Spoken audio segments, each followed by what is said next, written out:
देश का सबसे बड़ा जहर है जात पात, ऊंच नीच, भेदभाव। और गांव गांव में ये रूढ़िवादिता बहुत है। वो लोग 6% से 22% के ऊपर पहुंच गए। धीरे धीरे हम भारत में अल्पसंख्यक होंगे। पूरी दुनिया में एक भी ऐसा देश नहीं है जो हिंदुओं के लिए हो। हिंदुओं को जगाने के लिए हम 160 किलोमीटर की राम राजा ओरछा तक बागेश्वर धाम से पदयात्रा कर रहे हैं। उत्तर प्रदेश के मुख्यमंत्री अगर उन्होंने महात्मा होने के नाते ये नारा दिया, कट्टर हिंदू होने के नाते, बहुत अच्छा दिया। विधर्मी लोग जिन्हें हिंदुत्व से प्यार नहीं, जिन्हें वंदे मातरम बोलने से दिक्कत है, जिन्हें राष्ट्रगान गाने से दिक्कत है, जिन्हें गजवाई हिंद चाहिए, वो लोग अपनी संख्या बढ़ा रहे हैं। जात पात की करो विदाई, हम सब हिंदू भाई भाई। जात पात और भेदभाव को जड़ से हमें मिटाना है, हमें भारत भव्य बनाना है। इसी विषय को लेकर हिंदुस्तान में रहने वाले लोगों को हिंदुस्तानी होने का गर्व हो, इस बात को पुष्ट करने के लिए इस देश का सबसे बड़ा जहर है जात पात, ऊंच नीच, भेदभाव। और गांव गांव में ये रूढ़िवादिता बहुत है, गांव गांव में अंधविश्वास बहुत है। एक जन जागृति संकल्प को लेकर के हमने विचार किया कि सब लोग हमसे मिल पाते हैं, पर हम बिछड़े और पिछड़े लोगों से नहीं मिल पाते हैं।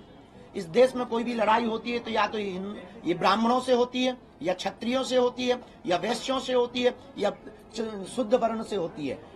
कोई भी हिंदुस्तानी से नहीं होती।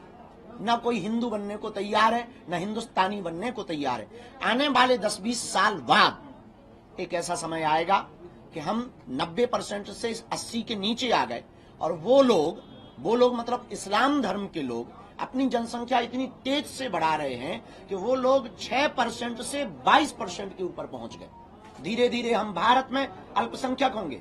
लगभग 65 देश हैं इस्लामों के, 95 से ज्यादा देश हैं ईसाइयों के, पर पूरी दुनिया में एक भी ऐसा देश नहीं है जो हिंदुओं के लिए हो। Suriname, Cambodia, Indonesia, Nepal, Fiji, Mauritius, इन देशों में रहने वाले हिंदुओं पर वहां की सरकार अगर अत्याचार करती है, आज जैसे कनाडा में कर रही है, और अगर उनको भगा दिया जाता है, तो हिंदुओं के लिए एक भी जगह नहीं है जहां वो सुरक्षित रह सकें। इस बात को लेकर के अब हमने ठाना है 21 नवंबर से 29 नवंबर तक हिंदुओं को जगाने के लिए हम 160 किलोमीटर की राम राजा ओरछा तक बागेश्वर धाम से पदयात्रा कर रहे हैं। बिछड़े और पिछड़े लोगों को गले लगाएंगे और हम भिक्षा मांगेंगे कि हिंदू एक हो जाओ और हम सब हिंदू एक हैं, इस बात की भिक्षा मांगेंगे। शेष आपके जो भी प्रश्न हो यात्रा से संबंधित अथवा जो भी आपके मन में भाव हो पूछ सकते हैं। एक बटेंगे तो बटेंगे पे जो चल रहा है, बटेंगे तो कटेंगे को लेकर लगातार मुंबई में भी अब निमंत्रण छप रहे हैं शादी के, उसमें भी लिखा जा रहा है कि कटेंगे तो बटेंगे। बिल्कुल बटेंगे तो देखिए, एजे किसी भी राजनेता के ऊपर हमने ना आज तक टिप्पणियां की है, ना कोई जवाब दिया है। हमारे स्वभाव में है, क्योंकि हमारा रास्ता एक अलग है, आध्यात्मिक रास्ता है। पर अगर वो एजे मुख्यमंत्री, जो माननीय उत्तर प्रदेश के मुख्यमंत्री, अगर उन्होंने महात्मा होने के नाते ये नारा दिया, कट्टर हिंदू होने के नाते, बहुत अच्छा दिया। लोगों ने अपने अपनी दृष्टि से देखा, हमने इसको ऐसे देखा कि अगर हम भारतीय आपस में बटेंगे तो चीन वाले हम लोगों को काटेंगे, पाकिस्तान वाले हम लोगों को काटेंगे, हम लोगों को विदेशी ताकतें काटेंगे। और सही भी है, इसलिए भारत के प्रधानमंत्री ने कहा एक रहेंगे सेफ रहेंगे। पर एजे अगर कोई पॉलिटिकली बयान कहो तो इस पर हमारी कोई टिप्पणी नहीं, पर हिंदुस्तानी होने के नाते ये टिप्पणी है कि हम भारतीयों को बटना नहीं है, बटेंगे तो सच में। लेकिन घुसपैठिए लगातार आ रहे हैं, घुसपैठियों को लेकर के भी चर्चा चल रही है कि घुसपैठियों को बाहर करना चाहिए। खासकर झारखंड में, लेकिन झारखंड में सिलेंडर देने की बात हो रही है कि उन्हें सिलेंडर दिए जाएंगे। देखिए, एक सबसे बड़ी इस देश की दिक्कत है, इस देश में बहुत प्रायोजित तरीके से षड्यंत्र चल रहा।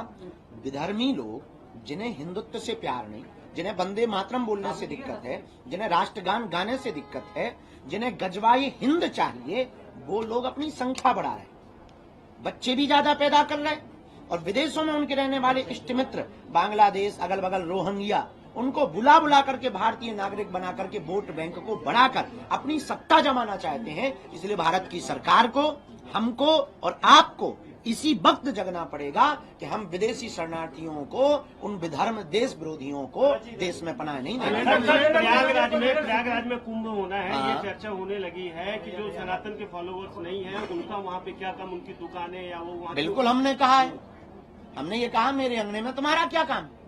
भाई मक्का मदीना में हमें नहीं बुलाया जाता, आप इतने ही उदारवादी गंगा जमुनी क्यों, मक्का मदीना में हमारी दुकान लगवा दो, हम भी गरीब ही हैं भैया।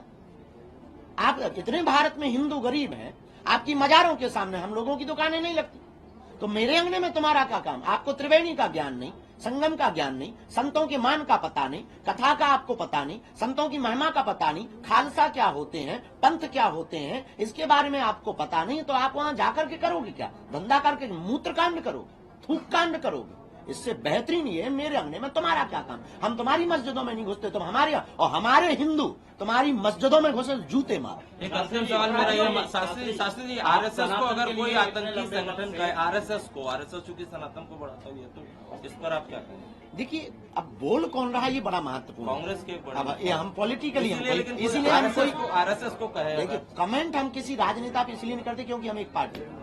गुरुजी, बुलडोजर कार्रवाई, सुप्रीम कोर्ट ने एक जजमेंट दिया जिसमें कहा कि आगे से नहीं होगा, घर जो है उम्मीदों का घर होता है, तोड़ना नहीं चाहिए, ये सारी चीजें कही। अब जो भी तोड़ेगा अधिकारी पर कार्रवाई होगी, इसे कैसे देखते हैं? क्योंकि अपराधी की कोई जात नहीं होती और अपराधी के कोई सपने नहीं होते। अपराधी के सपने सिर्फ अपराध होते हैं, वो अपराध होते हैं, तो उसके जितने भी सपने हैं उनको चकनाचूर किया जाना चाहिए। और सुप्रीम कोर्ट के जो आदेश है उसको हम खंडन नहीं कर सकते हैं, क्योंकि हमारे दादा परदादाओं ने इस देश के संविधान को स्वीकार किया है, देश संविधान से ही चलेगा। तो जो सुप्रीम कोर्ट का निर्देश है वो ठीक है, लेकिन एक बार हम फिर प्रार्थना करेंगे कि पुनर्विचार होना चाहिए। अपराधियों के कोई सपने नहीं होते, उनका एक ही सपना होता है अपराध करना। आप सनातन के लिए इतने वक्त से लड़ाई लड़ रहे हैं, आपको राहुल गांधी से उम्मीद है कि वो सनातन में आपके लिए सहयोगी? हमें तो आपसे भी उम्मीद दिख रही है। अब और कुछ बताओ, हमें नेताओं पे कुछ बोलना ही नहीं, तो काहे को खुजली कर रहे हो बेबी? आज कुछ खा पी के आए हो और जन्मभूमि क्यों लेके चल रहा है? अभी पहले हिंदू तो हो जाएं। इस देश में अभी कट्टर हिंदुओं की कमी है। इस देश में अभी तक ये नारा था कि हम लोगों को हिंदू बोलना है, हिंदू बोलने में डर लगता था। हमने एक नया विचार दिया है कि छेड़ोगे तो छोड़ेंगे, तो आप छेड़ोगे तो छोड़ा नहीं जाएगा। पहले हमें इस देश में कट्टर हिंदू बनाना है, कट्टर हिंदुस्तानी बनाना है। इसके बाद में जितने भी सनातनी हिंदू मंदिर है वो तो अपने हैं ही, ले लेंगे,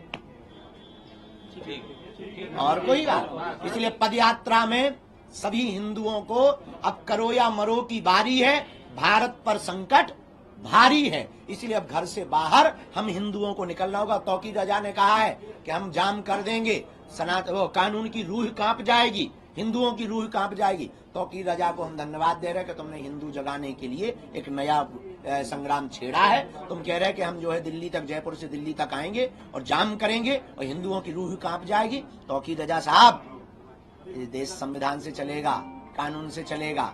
तुम कह रहे हो कि तुम जाम करोगे तो रूह कांप जाएगी, हम भी आएंगे तो तुम्हारी भी। सियावल रामचंद्र की जय।